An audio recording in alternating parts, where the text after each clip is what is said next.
হিমন্ত বিশ্ব শৰ্মা ডাঙৰীয়াক অনুৰোধ কৰিছোঁ, কাইণ্ডলি হিন্দু নেতাৰ চাৰ্টিফিকেট বিতৰণ কৰা কামটো এৰি দিয়ক।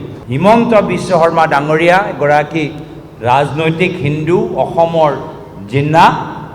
তেওঁক হিন্দু নেতা কোন নহয় সেইটোৰ প্ৰমাণপত্ৰ দিয়া তেওঁ কোনো অধিকাৰ নাই। মানে হিন্দুৰ ওপৰত মই তেওঁৰ লগত কথা পাতিম। এইটো কি ডিবেট হ'ব? তেওঁৰ দুইটা ল'ৰা ছোৱালী হিন্দু নহয়, তেওঁৰ ঘৈণীয়েকো হিন্দু নহয়, মই এইটো কি ডিবেট কৰিম?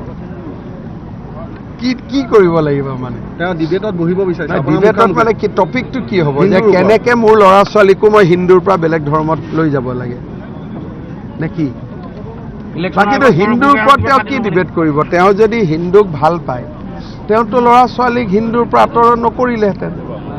হিন্দুৰ ওপৰত ডিবেট কাৰ লগত হ'ব? যোনে হিন্দু ধৰ্মক ভাল পাব। মই যদি ডিবেট কৰিলে মই প্ৰভাৱিত হৈ মোৰ ল'ৰা ছোৱালীৰো ধৰ্ম মই বদলাই দিওঁ, তেতিয়া কি হ'ব? গতিকে তেওঁৰ পৰাতো আমি দূৰত থাকিব লাগিব ন। এইটো চেলেঞ্জ কি একচেপ্ট কৰিব? অৰ্থনীতি, সমাজনীতি, ৰাজনীতিৰ ওপৰত কৰিলে বেলেগ কথা। তেওঁৰ ওপৰত, ধৰ্মৰ ওপৰত মই যদি তেওঁৰ লগত ডিবেট কৰি, তো হাঁহি উঠা কথা নহ'ব জানো?